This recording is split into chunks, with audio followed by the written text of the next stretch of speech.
Welcome back, everyone. It's episode 5 already. Time flies. Yeah, it does, which means we're going deeper into the wisdom of Saadi. Of Shiraz. Yep. Building on those conversations between Dr. Dinani and Dr. Larijani. Fascinating stuff. Right. And just a reminder, this is all translated from Farsi. So, They're always. right, there are always little things that might not translate perfectly, but we've done our best. Absolutely. And always welcome any feedback. Exactly. If something sounds a little off. Always let us know. Yeah, okay. So today we're really getting into Saadi's ideas about love and freedom, kind of a classic theme. Yeah, the moth and the flame. Right. But Saadi takes it to another level. He does. He does. There's this passage in Bustin' I keep thinking about. Oh, yeah. Where the moth is getting advice to avoid the flame, right? Practical advice. Like, hey, be careful. Right. But the moth's response is so interesting. It's like pushing back against that purely practical view. Almost rejecting it. I mean, think about it. What's more wise? A life avoiding risk? Totally. Or going after what really lights you up. Even if it burns. Exactly. And for Saadi, this isn't just about romantic love, right? It's much bigger. Oh, absolutely. A deeper, almost all-consuming kind of love. Yeah, a real intensity. He makes you think about those driving forces inside you that don't always make sense. Yeah. What is it that sets your soul on fire? Totally. And this is what really got me. The moth says, I am like Khalil with a fire in my heart. It's like, whoa. Oh. That's Abraham, right? Khalil. The furnace, the whole biblical story. I mean, is Saadi blending traditions here? I think so. He does that a lot, actually, drawing on so many sources of wisdom. Eastern, Western. Doesn't matter to him. He's like, wisdom is wisdom. Yeah. And that image, fire in the heart, it's so vivid, It's that intensity that consumes all other desires. I was thinking about you with your focus on information overload. Oh, yeah? Yeah. It's like if you have that one thing burning brightly, everything else just kind of fades away. Exactly. I can see that. But, okay, how does this fit with Islam? With the idea of God's absolute oneness. I mean, it wouldn't focusing on something else be almost like idolatry. Right, right. But for Saadi, true love leads to union with the divine. Think of that moth and the flame. It's the soul yearning for its creator. So the flame is actually God. Exactly. It's that deep longing we all have to return to our source. Wow, that reframes the whole image. It does. Makes you think about all the other layers we might be missing. Right. Dr. Larijani talked about the philosopher Suhrawardi. Oh, yeah. He said, the moth is a symbol of the flight of the lover, and it is impossible for anyone to be freed from attachments and not fly. Okay, so flight, not just physically, right? No, it's the soul transcending, rising above our earthly limits. But how do we access that flight? Saadi's big on knowledge and self-awareness. It's that inner work. Oh, like that mental garden we talked about? Yeah, yeah. Tending to your heart, nurturing those qualities that help you grow. Makes sense. It's not something you just achieve overnight. No, it's a process. Right. Constant self-reflection. Like Dr. Dinani said, getting so caught up in the material world, we forget about these deeper dimensions. Yeah, it's easy to lose sight of the bigger picture. It is. So this moth and the flame, it's this passionate yearning for connection with the divine. Yeah. And that yearning leads to flight, a transcendence of the material world. Did I get that? Yeah, you're on the right track. But there's even more to it. Oh. Saadi doesn't stop at just spiritual liberation. Right. He gives us practical advice on how to cultivate freedom every day. Okay, lay it on me. And it starts with recognizing the limitations of our own mind. Our minds? Yeah. What about them? Well, he compares them to wild horses, constantly running off, getting caught up in thoughts and desires. Oh, I know those horses. Right? And if we're not careful, they'll just drag us all over the place. Leaving us exhausted. That's exactly. Depleted. So Saadi says we need to become skilled riders. Okay, now I'm intrigued. He uses the saddle, the reins, the metaphor. Self-awareness, discipline. Exactly. It's about cultivating inner stillness, creating space. So you can observe. Yeah.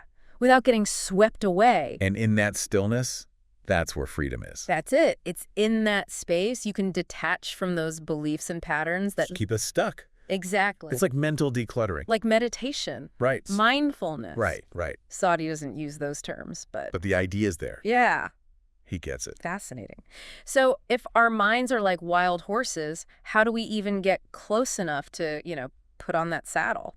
That's the big question. Right. Saadi doesn't give a one-size-fits-all answer, but he stresses finding a teacher.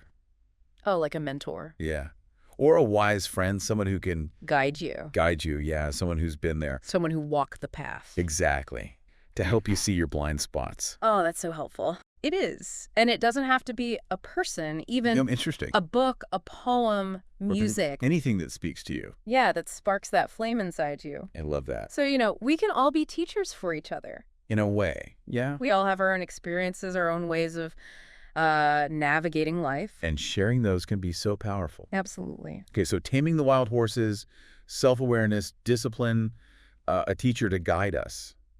But how do we actually put that into practice? What can we do? Well, Saadi starts with the breath.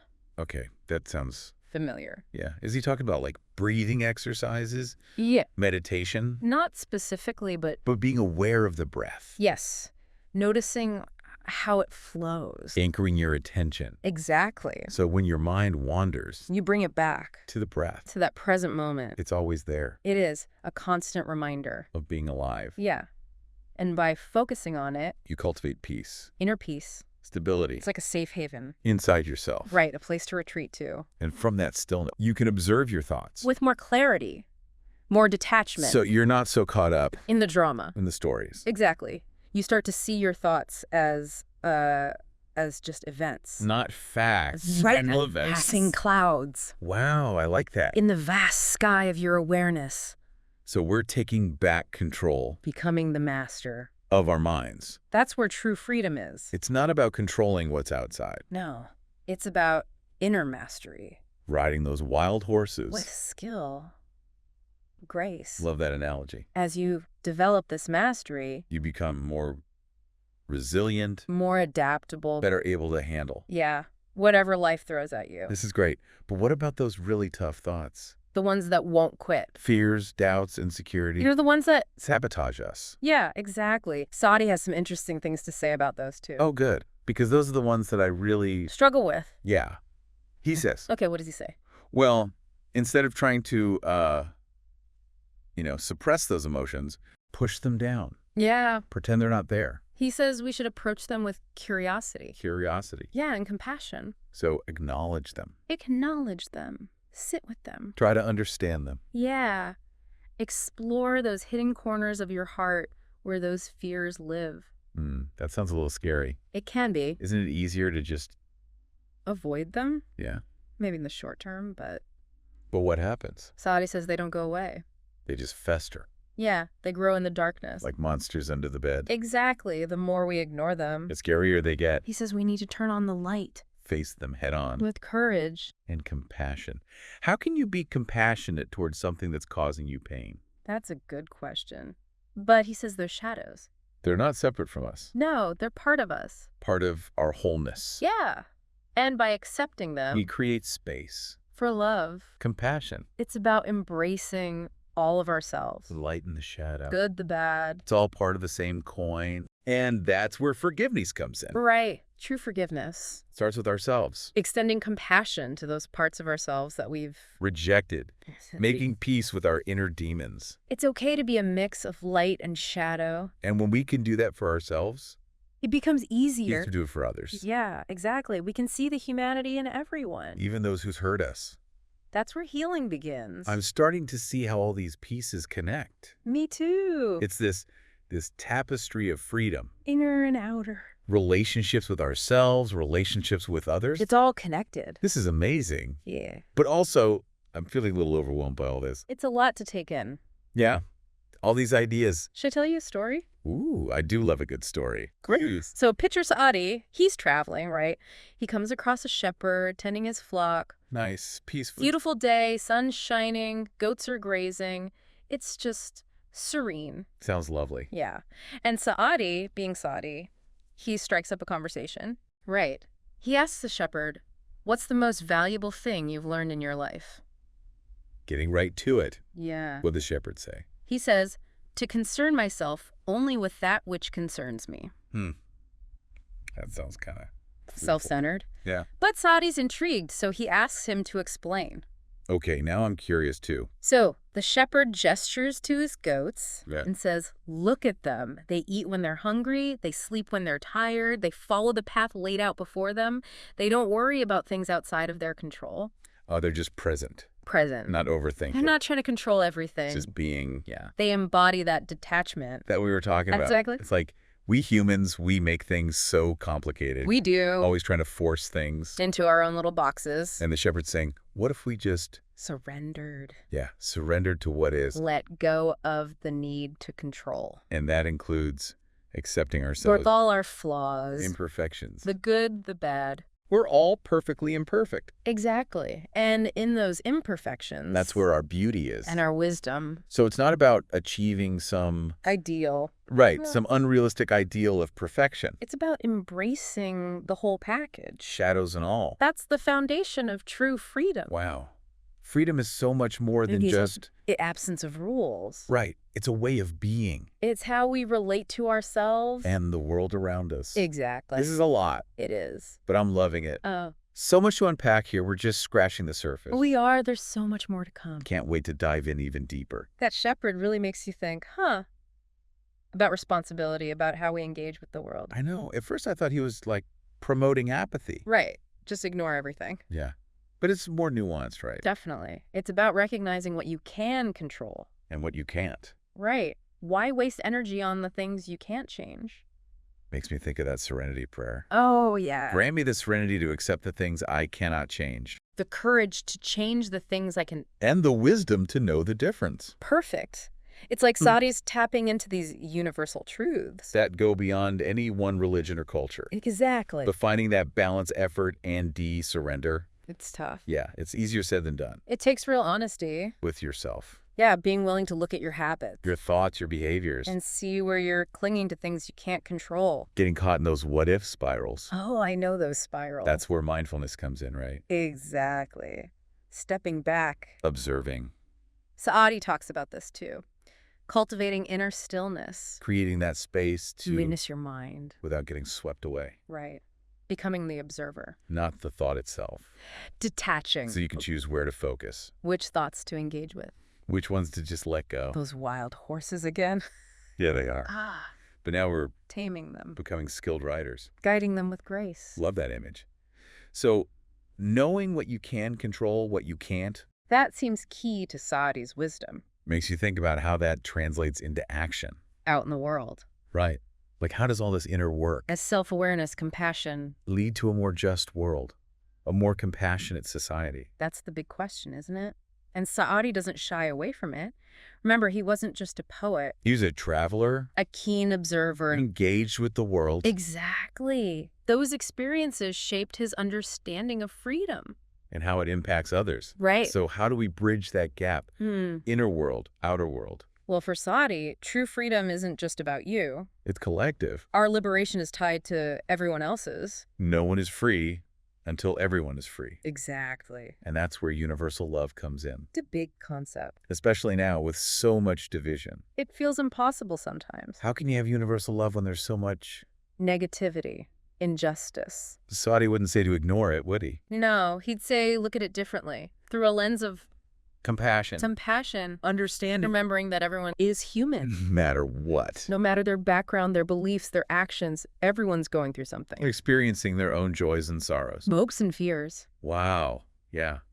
That shifts things. Creates space for empathy. Saati even says, treat the stranger as a friend and the enemy as a wise teacher. That's a tough one. Right. Be kind to someone who's hurt you. Saadi would say it's in those relationships The tough ones. that we grow the most. The enemy is a teacher. Think about it. They show you your blind spots. Force you to. Confront your own limitations. And maybe even forgive. That's a big part of freedom too, isn't it? It is. It's also counterintuitive. Saadi knew that. He'd say freedom isn't about comfort. It's about The embracing, non-human experience, messy as it is. with all its contradictions, So we have to step outside, our comfort zones, question our assumptions be willing to see things. from different perspectives. Saadi lived that, traveling the world, meeting all kinds of people. He was walking the walk. Exactly. That's why his work resonates so strongly. Even centuries later, It's authentic. He's not just talking about ideas. He's lived them. He's struggled, he's learned, he's grown. And he's sharing that with us. It's a gift. It is. His poetry speaks to something.